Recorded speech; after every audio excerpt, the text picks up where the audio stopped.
DJ हेई गला कालो भद्रक मुख्य चिकित्सालय गाँव में पड़ी कांद बोबाली तिहिडी ब्लॉक रो नुआनंद पंचायत रे कंटी मंगला पाटुआ शोभा यात्रा चली बेले डीजे गाड़ी सह 11 केवी विद्युत तार संस्पर्श रे आसिबा जोगु 2 जनकर मृत्यु होईची एवं 10 जन आहत होई भद्रक मेडिकल रे भर्ती होईचोती। शोभा यात्रा हाटुआरी कंटी मंगला पीठ को आसुथिबा बेले अघटन घटिची। मृतक 2 जन हेले तिहिडी थाना आरसा ग्रामर शरद मालिक और हाटुआरी ग्रामर मानस मलिक। उभय को भद्रक मेडिकल अणा जाइथिबा बेले डाक्टर तांको मृत घोषणा करथिले। खबर पाई राति रे जिलापाल एसपी उपजिलापाल समेत बीजेपी राज्य सभापति मनमोहन सामल भद्रक विधायक सीतांशु महापात्र पूर्वतन विधायक राजेंद्र दास प्रमुख मेडिकल रे पहुंची आहतों चिकित्सा व्यवस्था बुझिचंती।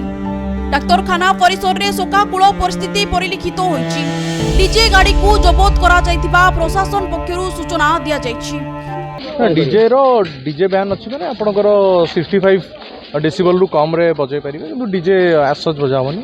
तो यहाँ जो इनसीडेंट हो दुर्भाग्यपूर्ण अटे तार तदंत अलरेडी आज्ञा घटनास्थल अब तो डायरेक्ट ये आसी पहुँचु आउ खबर मिलला आम मु एडिशनल एसपी अच्छा डायरेक्ट आम ये पहुँचु और जिलापाल भी आसुँच पहुँचे स्पट तार तदंत आम एसपी सार निर्देश दे सारे अलरेडी इनक्वारी चलो प्रॉपर तदंत करा जिवो को माने कौन कौन मिस्टेक रही और डीजे को बर्तमान जहाँ निष्पत्ति सीज करा जो गाड़ी अच्छी सीज कराई एवं बर्तमान आम देखु जो मैंने अच्छा इंजर्ड अच्छा तेनाली आसु केमती चिकित्सा हो पार जदि किए गुरुतर थे कि रेफर करवा कौन कर गुरुतर अन्यपक्षे तिहिडी मेडिकल रे भर्ती होइतिबा 3 जन को भद्रक जिला मुख्य चिकित्सालय को अणा जाइछि। अन्य नाबालिक गुरुतर हेबारु तांको कटक स्थानांतरित करा जाइछि।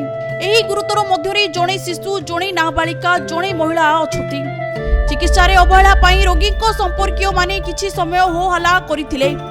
प्रॉपर इन्वेस्टिगेशन करियो पड़ियो आमे तंगडु समान वर्तमान कार समान कहवा स्थिति रे नांती गोटे जियो भी शॉक देछि जियो शॉक देछि ताको समान चिंता करछन डिसीजन होछन कोन करियो से गोटे कोन डीजे आनुथिले डीजे 11 केबी रे लागि आइछि এবং লাগিया फल जहाँ मु बर्तमान सेठू स्पॉट को जाइथिली माँ को दर्शन करके फेरला बेले खबर पाइले सांगे सांगे तुरंत पुणी आम भद्रक मेडिकल आसी पहुंचीचु। अन्य पक्षरे जिलापाल दिलीप राउतराय पहुंची स्थिति को सुधार आनिबा सह पुलिस भद्रक ट्रम्प केयर रे मुतयन अछंती।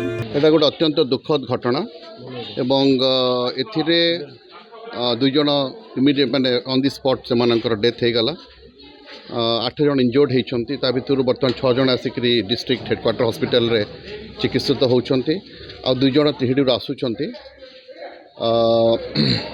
जहाँ जला पड़ी 2 जन डेथ पर जो 8 जन आसुन भितर 3 जन कंडीशन टिके क्रिटिकल अच्छी जदियो बर्न 10 to 15% अच्छी जहाँ डॉक्टर्स मैंने आसेसमेंट करुँच किंतु आम भावुँ रेफर डॉक्टर्स फिल कर रेफर करदेटा भल हम कटक एसीबी मेडिकल कॉलेज को अन्य स्थिति स्थिर अच्छी।